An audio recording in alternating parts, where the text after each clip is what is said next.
שלום.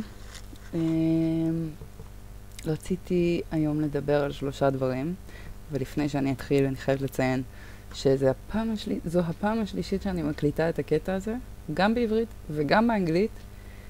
אני רוצה פשוט להדגים פה את כמה פיברומיאלגיה גורמת לבן אדם לעופף. בפעם הראשונה לא חיברתי את מיקרופון חדש. בפעם השנייה חיברתי את המיקרופון, אבל יש פה און ואוף של המיקרופון, וזה היה על אוף. אז פעם שלישית שאני מקליטה את זה. אז זה מתאים דווקא, כי היום אני רוצה לדבר על 3 דברים. על בישול, על מחר, שזה 12 במאי, זה היום להעלאת המודעות לפיברומיאלגיה, ועל המשפחה שלי. אז נתחיל עם הבישול.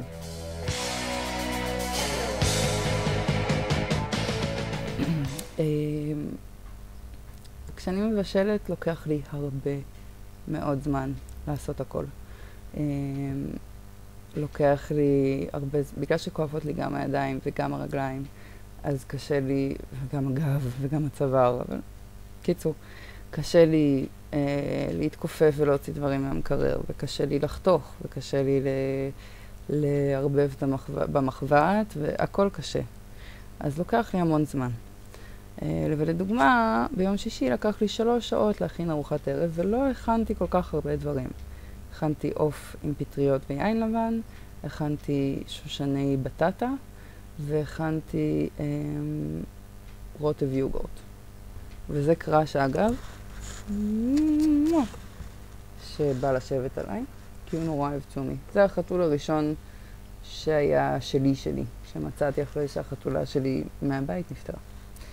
בקיצור, בזמן שאני מבשלת, בגלל שכל כך קשה לי, 3 שעות להיות על הרגליים בשבילי, זה סיוט.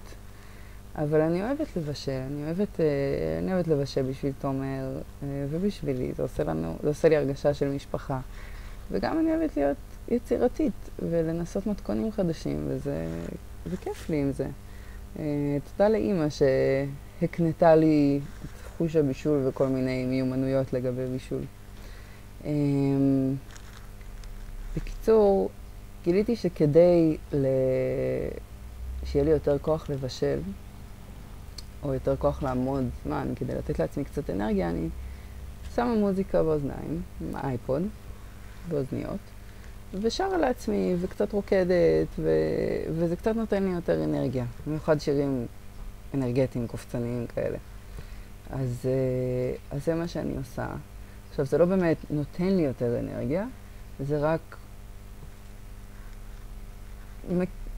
מזרים לי קצת אנרגיות ככה זמניות, כי בעצם אני מנצלת את האנרגיה שיש לי ואני זכותה לחלוטין אחרי זה.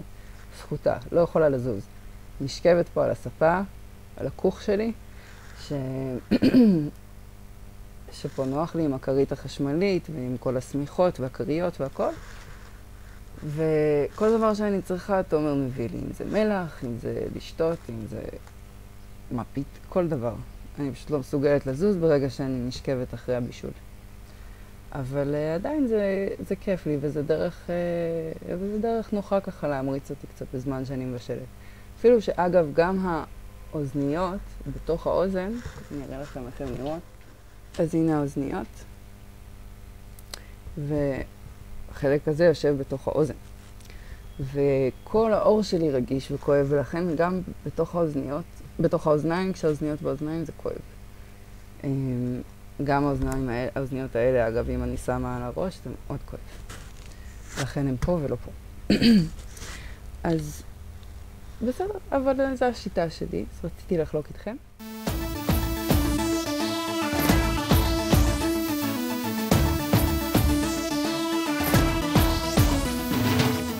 ועכשיו רציתי לדבר על מחר, שזה 12 במאי, יום להעלאת מודעות לפיברומיאלגיה, בינלאומי. כאן בישראל יש כנס של אסף, העמותה לחולי CFS, תסמונת תשישות כרונית, ופיברומיאלגיה. אז יש כנס מחר ב-3, ואני הולכת לכנס, ונראה איך יהיה.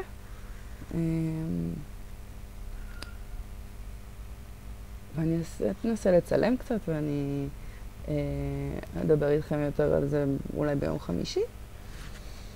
אבל רציתי שתדעו שמחר היום הבינלאומי להעלאת מודעות לפיברומיאלגיה.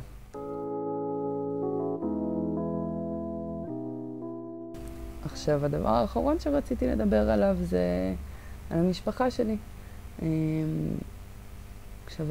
בפוסט, בווידאו הקודם, דיברתי על החברים שלי והכרתי לכם אותם.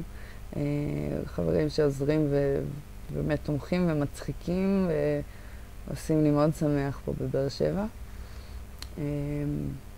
גם אם הם לא בבאר שבע. אז היום רציתי להכיר לכם את המשפחה שלי, שגם לא יכולה לדמיין איך זה היה להתמודד בלי משפחה כזאת אוהבת ותומכת, ומקבלים אותי גם אם אני כועסת או בוכה או עצבנית או פשוט מוטשת מכאבים. אז בואו תכירו. וזהו, שיהיה לכם יום נטול כאבים, ואני מקווה לראות אתכם פעם הבאה. ביי.